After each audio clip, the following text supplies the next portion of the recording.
akan membahas rangkaian kegiatan service learning kami yang telah kami lakukan. Selamat menonton!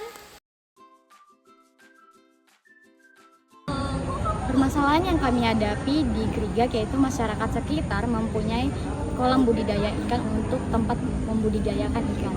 Akan tetapi ikan yang tersebut tidak terawat dengan baik. Salah satu faktornya yaitu pakan ikan komersial sangat mahal sehingga warga setempat sangat enggan untuk membelinya. Dan permasalahan ini didukung oleh fakta-fakta yang mengatakan bahwa di mana pakan komersial sekarang ini dijual dengan harga yang cukup mahal dan pakan tersebut banyak mengandung bahan atau zat-zat kimia. Sehingga kami pun mencari solusi atau membuat solusi dengan cara membuat pakan ikan dengan bahan alami dan sangat mudah untuk dibuat dan didapatkan.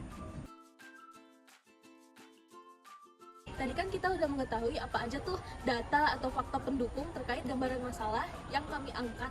Nah, jadi sekarang kami ingin memberitahukan apa sih alasan kami memilih Pantai Grigak. Nah, kami memilih lokasi di Pantai Grigak itu karena ada penawaran dari kampus, utamanya untuk mata kuliah Healing Earth ini, untuk mengatasi permasalahan yang ada di Grigak, di mana masyarakat di sana itu ada yang memiliki kolam ikan lele, tetapi ikan lele yang ada di kolam itu jarang dikasih pakan. Nah, kenapa jarang dikasih pakan? Karena kata mereka di sana itu harga pakan ikan yang ada di pasaran itu relatif lebih mahal untuk skala budidaya. Kemudian mereka juga tidak tahu entah apa aja bahan kimia yang dimasukin ke dalam pakan tersebut. Entah itu dapat merusak lingkungan atau dapat mengganggu kesehatan kita yang mengkonsumsinya. Dan itu tentu sangat berbahaya. Maka dari itu kami memilih permasalahan ini dengan memilih solusinya, yaitu membuat pakan ikan alami yang terjamin keamanan, kualitas, dan nutrisinya. Di mana pakan ikan alam yang kami buat ini diharapkan akan menunjang tumbuh kembang ikan lele dan kemudian dapat memberikan keuntungan bagi masyarakat yang membudidayakan ikan lele ini. Kan nanti keuntungannya itu bisa untuk menambah nutrisi dari kita yang mengkonsumsinya dan juga bisa dalam bentuk keuntungan untuk penjualan begitu.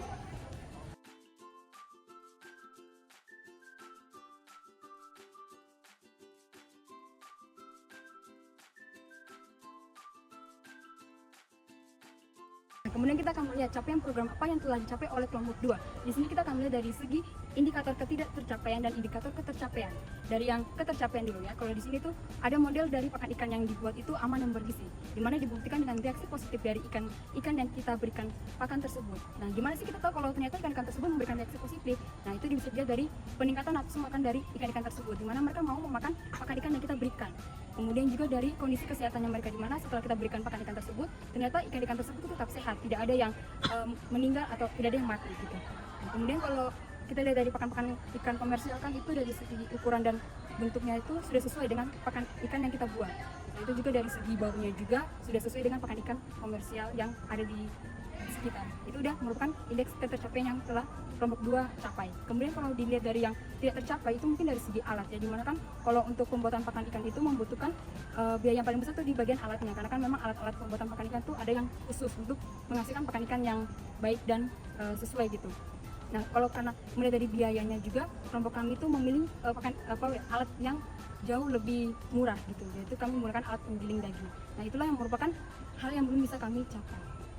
Nah, kemudian kan dari pembuatan service learning ini tentunya akan memberikan sebuah perubahan baik bagi masyarakat maupun bagi kami yang melakukan service learning ini. Untuk masyarakat sendiri, perubahannya itu dari yang awalnya masyarakat itu belum mengetahui cara pembuatan pakan ikan yang jauh relatif lebih mudah dengan memanfaatkan sumber daya yang ada di sekitar mereka, menjadi lebih tahu gitu kalau ternyata di sekitar mereka tuh ada bahan-bahan yang bisa mereka gunakan untuk pembuatan pakan ikan yang bergizi dan memang aman. Terus juga kalau untuk kita pribadi yang melakukan service learning ini tuh menjadi menambah wawasan, terus pengalaman kami juga untuk bagaimana sih pembuatan pakan ikan yang aman dengan memanfaatkan sumber daya yang ada di sekitar kita. Kemudian juga kalau dilihat dari harganya juga kan, kalau untuk yang komersial itu kan jauh lebih mahal ya untuk per kilonya. Nah, di sini juga memberikan perubahan bahwa mereka tuh bisa jauh lebih hemat gitu, karena kan biaya untuk pakan ikan yang kami buat itu jauh lebih murah. Sebelum kami melakukan kegiatan service learning kami, yaitu pembuatan pakan ikan di Gunung Kidul, kami pertama-tama melakukan pengujian pembuatan pakan ikan. selama kurang lebih 2 minggu 4-5 kali. Setelah pengujian pakan ikan lele kami berhasil, kami langsung melanjutkan kegiatan service learning kami dengan melakukan kegiatan sosialisasi dan demo cara pembuatan pakan ikan kepada beberapa masyarakat yang ada di sekitaran Embung Brigak. Nah, selanjutnya kami juga langsung memberikan pakan ikan yang sudah kami buat kepada ikan lele yang ada di kolam di warga sekitar dan juga di Embung Brigak.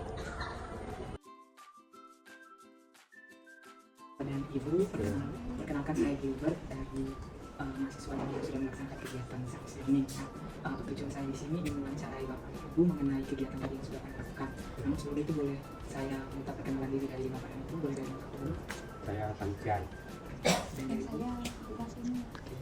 Jadi di sini saya langsung ingin bertanya mengenai pengalaman terus kesan-kesan dari Bapak Ibu selama kegiatan tadi berlangsung. Mungkin dari diri Bapak pengalamannya. Kalau saya sudah gimana ya, saya senang kalau Mas karena mengenai pengalaman waktu. Nah, aku senang itu. Baik, terima kasih Pak. Mungkin dari Ibu pengalaman dan kesan-kesannya. Saya sangat berguna sekali seperti saya sebenarnya sudah praktek kayak gini saya sangat suka sekali karena berguna sekali di sini kebetulan ada embung yang kita sebutkan sebetulnya berguna sekali semoga sepertinya bisa dilanjutkan. Terus kalau misalnya buatnya dari ikan bisa Oke, baik. Terima kasih Bapak dan Ibu atas pengalaman dan kesan-kesan yang sudah disampaikan. Kami dari kelompok Oke, dari kegiatan service learning yang sudah kami buat, kami mendapatkan pelajaran yaitu kami dapat mengetahui bagaimana cara pembuatan pakan ikan yang baik dan benar. Kami juga dapat mengetahui bahwa di sekitar kami ada bahan-bahan yang dapat dimanfaatkan yang lebih murah untuk dapat dijadikan pakan ikan bagi. Nah, jika dikaitkan dari segi etika dan spiritualitas, dari segi etika melalui kegiatan service learning ini, kami harus memastikan bahwa pakan ikan yang dibuat itu benar-benar memenuhi kebutuhan nutrisi dari ikan, yang mana ini untuk memastikan bahwa ikan tersebut tetap sehat dan dapat berkembang secara alami. Dan ini juga dari segi etika merupakan tanggung jawab dari manusia sebagai makhluk hidup yang berakal. Kemudian dari segi spiritualitas melalui kegiatan service learning pembuatan pakan ikan ini dapat menjadi ibadah bagi kelompok kami, yang mana jika dilandasi niat dan sesuai dengan prinsip agama ini dapat menjalin hubungan yang harmonis baik dari manusia dengan alam dan dengan makhluk hidup lain seperti hewan seperti itu.